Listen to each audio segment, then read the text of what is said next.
Yes, we are live now. Hello everyone, this is Silsoni. Welcome to my YouTube channel Limitless. आज का हमारा topic है Thorndike. Thorndike एक बहुत ही important topic है जिससे आपको सीटेट हो, यूपी टेट हो, कोई भी टीचिंग एग्जामिनेशन हो, आपको 1 से 2 क्वेश्चन यहाँ से भी आपको देखने को मिलेगा ही। और ये जो थे थॉर्नडाइक अमेरिका के पशु चिकित्सक थे।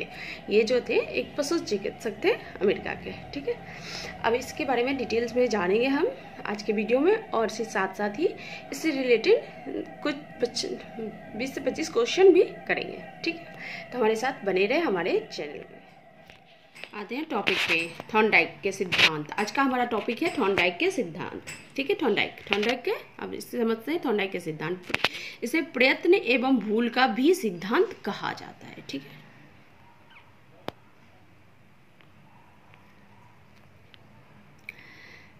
प्रयास एवं त्रुटि का, इसके पॉइंट पहले सबसे पहले से इसके पॉइंट को समझते हैं। थॉर्नडाइक कौन थे? एक अमेरिका के वैज्ञानिक थे। थॉर्नडाइक एक अमेरिका के वैज्ञानिक थे। थॉर्नडाइक पशु मनोवैज्ञानिक थे। इन्होंने सर्वप्रथम शैक्षिक मनोवैज्ञानिक कहा जाता है। इसे समझते हैं। इसे ये जो सबसे पहले अधिगम के सिद्धांत को देने वाला कौन है? थॉर्नडाइक। अधिगम के सबसे पहले नियम इन्होंने ही दिया था, इसीलिए से इन्हें प्रथम शैक्षिक मनोवैज्ञानिक कहा जाता है। मतलब अधिगम के सबसे पहले किसने नियम दिया था? तो थॉर्नडाइक ने। नियम, इनके 2 नियम है, प्रमुख नियम और गौण नियम। ठीक है, primary law and secondary law. ठीक है, अब आते हैं फिर पॉइंट। इसके 5 नंबर क्या है point? SR theory, stimulus and response. Stimulus और रिस्पॉन्स, ये अभी आपको स्टोरी में समझ में आएगी। स्टोरी में इसे समझाते हैं पहले।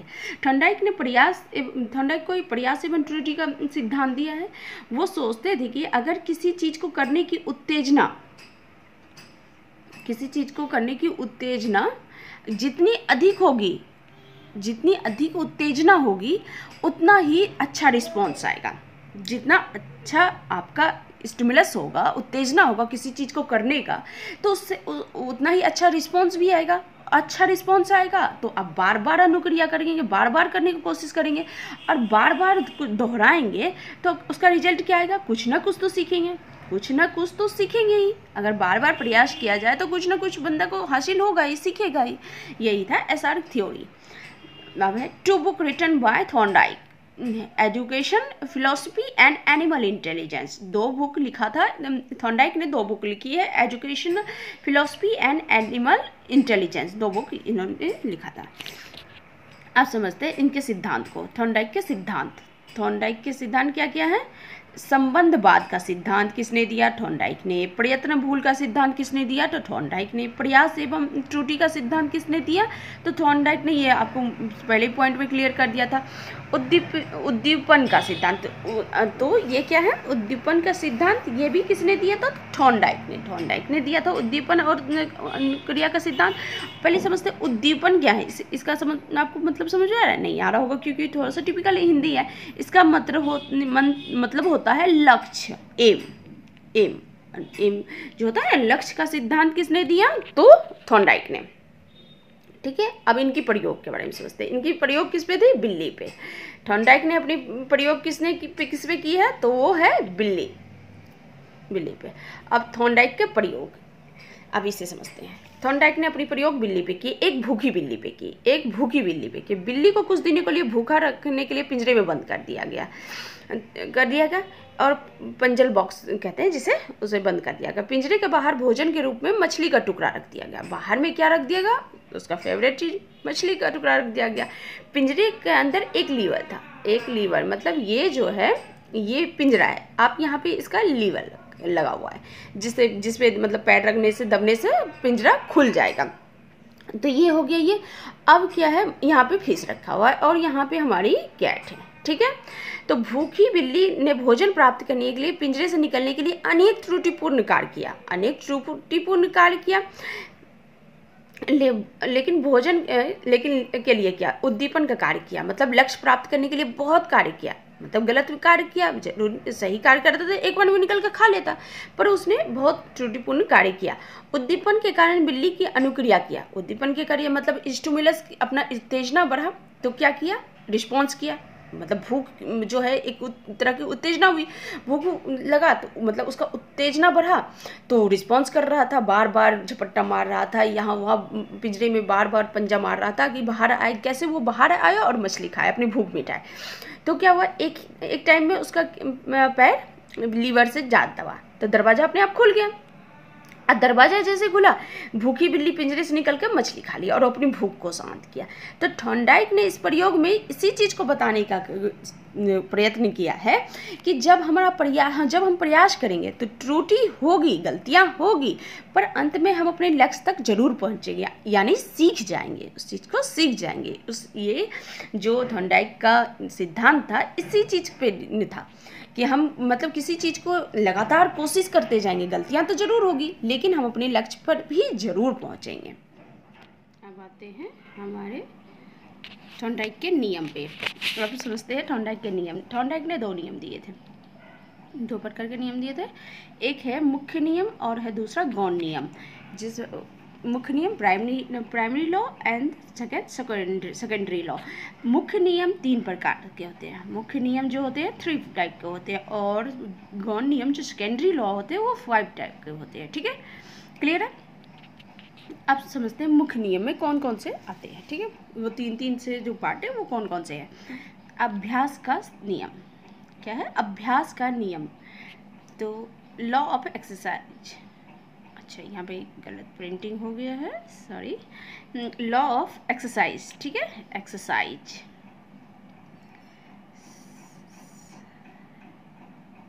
लॉ ऑफ एक्सरसाइज, ठीक है। और सेकेंड है law of readiness. Law of readiness का मतलब क्या होता है, तत्परता का नियम, तत्परता का नियम। और थर्ड क्या है, प्रभाव का नियम, लॉ ऑफ इफेक्ट। ठीक है, ये 3 हो गए।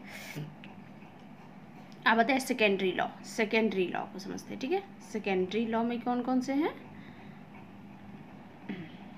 सेकेंडरी लॉ ऑफ डिस्पोजिशन, ठीक है, मतलब मनोवृत्ति अभिवृत्ति का नियम, मनोवृत्ति या अभिवृत्ति का नियम। ठीक है, ये हो गया। लॉ ऑफ क्या है, पार्टियल एक्शन। पार्टियल एक्शन मतलब क्या होता है, उसका मतलब होता है आंशिक क्रिया का नियम। ठीक है, इसका मतलब क्या होता है, आंशिक क्रिया का नियम, आंशिक, ठीक है, आंशिक क्रिया का नियम, समझे, ये होता है। क्लियर है। अब लॉ ऑफ एसुमिलेशन। एसुमिलेशन आपको पहले भी देखने को मिला था इसमें जीन पियाजे के में। लॉ ऑफ एसुमिलेशन मतलब क्या, आत्मीकरण का नियम, law of assimilation. Law of associative shiftings मतलब सहचर्य क्रिया का नियम। और लास्ट क्या है, लॉ ऑफ मल्टीपल रिस्पॉन्स, बहुप्रतिक्रिया का नियम। ठीक है, अब इसे समझते हैं। सबसे पहले क्या है हमारा अभ्यास का नियम। सबसे पहले अभ्यास का नियम इसे समझते हैं। ठीक है, अभ्यास का नियम, प्राइमरी नहीं, क्या था वो, एक्सरसाइज, लॉ ऑफ एक्सरसाइज। ठीक है, यह नियम यह बताता है कि यह नियम यह बताता है किसी काम को हम जितना अभ्यास करेंगे, किसी काम के लिए हम जितना अभ्यास करेंगे उतना ज़्यादा सीखेंगे। अगर कोई काम के लिए, अगर ये सर्कल बना रहे हैं, अब इसको अभी टेढ़ी मेढ़ी बन रही है, अगर बार बार इस चीज़ को हम प्रैक्टिस करेंगे तो क्या होगा, ज़्यादा सीखेंगे, ज़्यादा अच्छे तरीके से सीख जाएंगे। यही होता है लॉ ऑफ एक्सरसाइज। ठीक है, अब सेकेंड आते हैं law of readiness. Law of readiness मतलब यह नियम बताता है कि किसी काम को करने के लिए हम जितने तत्पर रहेंगे उतना जल्दी सीखेंगे। अगर किसी काम को करने के लिए हमारी जितनी उत्तेजना होगी, केवल बात जैसे उत्तेजना होगा, अगर हमारा पूरा एफर्ट लगाते हैं, पूरा मन लगाकर कुछ काम को करते हैं तो वो क्या होगा, उतनी जल्दी हम सीखेंगे। Law of readiness. प्रभाव का नियम। प्रभाव का नियम किसको समझते हैं। यह नियम यह बताता है कि यदि सीखना संतोषजनक है, अगर हम जो चीज़ सीख रहे हैं, जो हम चाहते हैं, अगर किसी को उस फील्ड में डाल दिया जाता है जिसमें उसका इंटरेस्ट ही नहीं हो, तो वो जो होता है ना, वो सीखेगा, बिना मन के सीखेगा, लेकिन वो तीव्र गति से नहीं सीखेगा, असंतोष वाला भावना हो जाएगा उसमें। तो इसमें ये क्या कहते हैं, यह नियम यह बताता है कि यदि सीखना संतोषजनक है, अगर सीखना जो सेटिस्फैक्शन है आपको, तो वो तीव्र गति से होगा, वो स्पीड आपका तीव्र गति से होगा। और यदि सीखना असंतोषजनक है तो सीखना संभव नहीं है। तो अगर असंतोष है तो आप सीखेंगे मन के, मतलब उसको सीखना ना के बराबर है, वो सीखना ना के बराबर है। ठीक है, ये क्लियर है। आप समझते हैं ये सेकेंडरी लॉ को। Secondary one. इसके सारे पॉइंट को समझ लेते हैं पहले। मनोवृत्ति या अभिवृत्ति, इसे क्या कहते हैं हिंदी में? मनोवृत्ति या अभिवृत्ति का नियम। हमें ये नियम हमें बताता है कि किसी भी काम को करने के लिए जितनी हमारी पॉजिटिव अभिवृत्ति होगी, जितना हमारा पॉजिटिव अभिवृत्ति होगा, मतलब अबाउट जितना हमारा पॉजिटिव होगा, उतना ही ज़्यादा उस काम को सीखने और अगर अभिवृत्ति सीखेंगे, जितना हमारा पॉजिटिव एनर्जी जितना लगाएंगे उसमें, उतना ज़्यादा उस वर्क को सीखेंगे, और जितना ही कम होगा उस काम को कम सीखेंगे। सिंपल सा बात है, ठीक। अब आते हैं लॉ ऑफ पार्शियल एक्शन, मतलब आंशिक क्रिया नियम। आंशिक क्रिया नियम, इस नियम के अनुसार हम अपने पूरे कार्य को छोटे छोटे भाग में बांट देते हैं। जैसे कि मतलब कोई काम है, बहुत बड़ा काम है, 10 दिन का काम है, और मतलब 10 आदमी है, तो उसको क्या करेंगे? डिवाइड कर लेंगे। बहुत बड़ा प्रोजेक्ट है, अगर उसको छोटे छोटे भाग में बांट दिया तो उसको वर्क को करने में हमें ज़्यादा सहूलियत होगा, वही होता है, ठीक है। अब लॉ ऑफ एसुमुलेशन, एसुमुलेशन मतलब सिंपल सा बात है, इस नियम के अनुसार हम यह नवीन कार्य को पुराने कार्य के साथ जोड़ देना। जैसे वो बिल्ली वाली थी, वो वाला बात था। जैसे अब इसको दूसरे उदाहरण से समझ लेते हैं कि जैसे हम कोई प्रिपरेशन कर रहे हैं, जैसे सीटेट का ही प्रिपरेशन कर रहे हैं, तो उसमें सीडीपी तो हमने पहले भी सीडीपी पढ़ा है, अब यूपी टेट पढ़ रहे हैं, तो फिर क्या होगा? मतलब फिर तो सीडीपी तो आएगा ही आएगा, तो थोड़ा सा नॉलेज को और बढ़ा लेंगे, तो उससे क्या होगा कि पूर्व ज्ञान को नए ज्ञान के साथ जोड़ देना, ठीक है। सहचर्य नियम, लॉ ऑफ एसोसिएटिव शिफ्टिंग वाला, ठीक है। अब याद है, यह नियम का अभिप्राय है पहले की गई क्रिया को अन्य परिस्थिति में भी उसी प्रकार करना। ये शिफ्टिंग वाला क्या है? जो काम हम पहले जैसे कर रहे थे, तो शिफ्टिंग के बाद भी वैसे ही करेंगे, ठीक है। शिफ्टिंग के बाद भी वही क्रिया अपनाएंगे। अब आते हैं लॉ ऑफ मल्टीपल रिस्पॉन्स, बहुप्रतिक्रिया नियम। किसी एक कार्य को बहुत तरीके से करने सीखना, जैसे कोई मैथ है, कोई रीजनिंग है, उसको हर आदमी अपने तरीके से पढ़ता तो जरूर है, नियम तो करता, लेकिन क्या अपना अलग अलग दिमाग लगाता है, अलग तरीके से नियम लगाता है। उसे कोई किसी चीज़ को मल्टीपल रिस्पॉन्स मतलब मल्टीपल तरीके से सीखना, लॉ ऑफ मल्टीपल रिस्पॉन्स कहलाता है, ठीक है। अब आते हैं थॉर्नडाइक से जुड़े कुछ क्वेश्चन पे।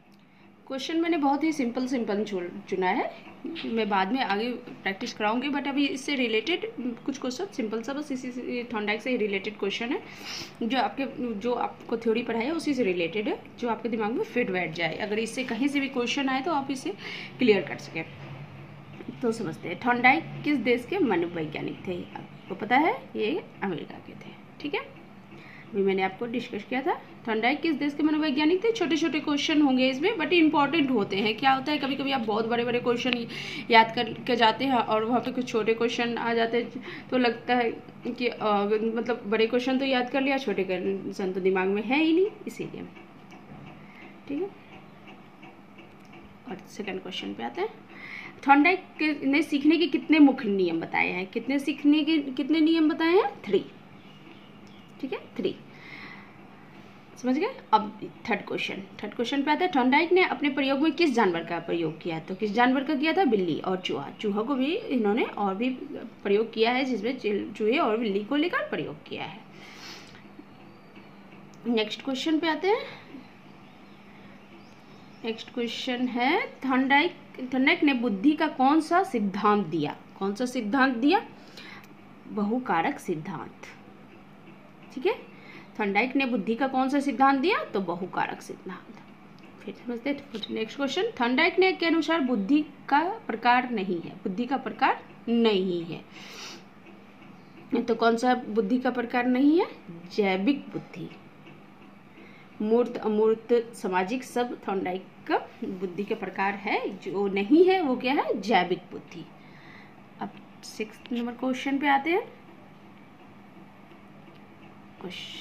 क्या है क्वेश्चन हमारा? निम्न में से कौन सा सिद्धांत थॉर्नडाइक का है? कौन सा सिद्धांत थॉर्नडाइक का है? प्रयत्न एवं भूल थॉर्नडाइक का सिद्धांत है।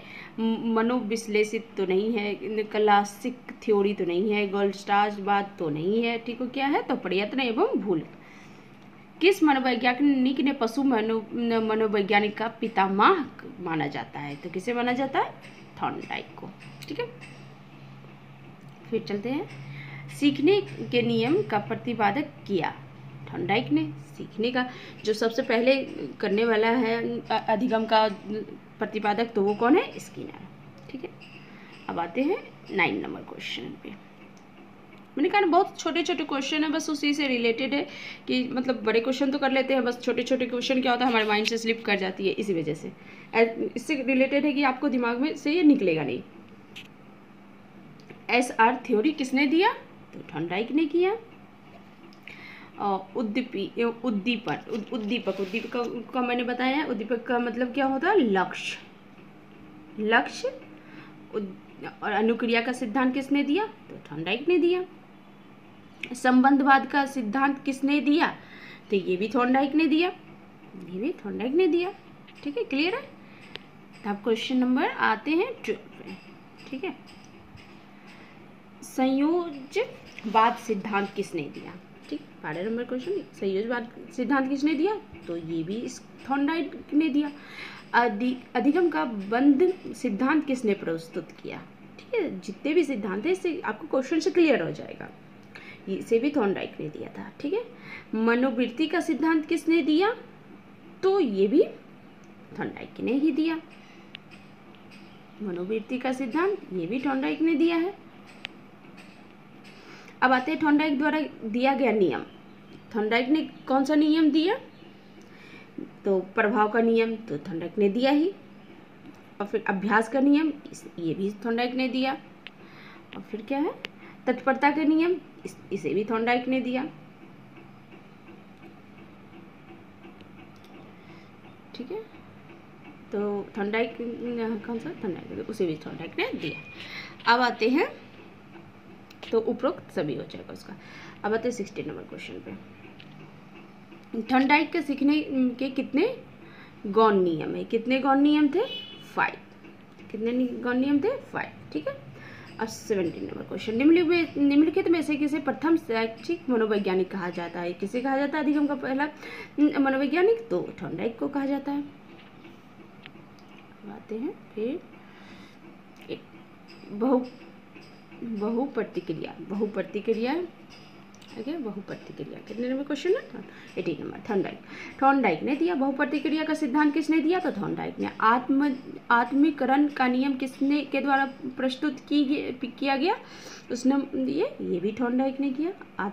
इससे आपको क्लियर हो जाएगा कि कौन कौन से सिद्धांत थॉर्नडाइक के द्वारा दिया गया है। अब आते हैं 20 नंबर क्वेश्चन में। थॉर्नडाइक का सिद्धांत इनमें से किस वर्ग के तहत सूचीबद्ध किया गया, सूचीबद्ध किया गया, व्यवहारिकता का सिद्धांत। कौन सा सिद्धांत, व्यवहारिकता का सिद्धांत। जब अब नेक्स्ट क्वेश्चन पे चलते हैं। जब अध्यापक एक छात्र को सफलता का एहसास कराता है तो वह उपरोक्त कर रहा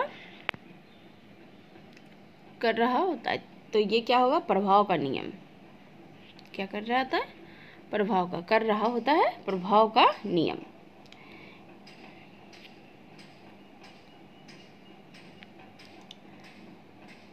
प्रभाव का नियम। ठीक है, अब नेक्स्ट क्वेश्चन पे आते हैं। सीखने के नियम किसने दिए, सीखने के नियम किसने दिए, तो फिर अच्छा क्वेश्चन रिपीट हो गया, कोई नहीं। सीखने के नियम किसने दिए, तो थॉर्नडाइक ने दिए, थॉर्नडाइक ने। ठीक, सीखने के नियम भी थॉर्नडाइक ने दिए। सीखने का प्राथमिक मूलभूत नियम संबंधित है, क्या है, तत्परता से। सीखने का प्राथमिक मूलभूत नियम किससे रिलेटेड है, तत्परता से। ठीक है, अब आते हैं नेक्स्ट क्वेश्चन पे। अधिगम के प्राथमिक सिद्धांतों का प्रणेता कौन है, तो ये कौन होगा, ये भी होगा थॉर्नडाइक। ठीक है, अब लास्ट, आज के सेशन का ये लास्ट क्वेश्चन होगा। ठीक है, तो इसको क्या है क्वेश्चन। जब बच्चे एक अवधारणा को सीखते हैं, जब बच्चे एक अवधारणा को सीखते हैं और उसका प्रयोग करते हैं तो अभ्यास उनके द्वारा की जाने वाली त्रुटि को कम करने में मदद करता है। यह विचार किसका था, तो थॉर्नडाइक का था, कि हम किसी चीज़ को कार्य करेंगे, कोई भी कार्य करेंगे, बार बार करेंगे, गलतियाँ होगी, पर एक समय आने के बाद हम अपने लक्ष्य पे हम मतलब सही जो हमारा एम है वहाँ ज़रूर पहुँचेंगे। ठीक है, तो आज का हमारा सेशन यहीं पे ख़त्म होता है। आपको हमारा वीडियो कैसा लगा, अगर अच्छा लगा तो इसे लाइक सब्सक्राइब जरूर करें। तब तक के लिए बाय।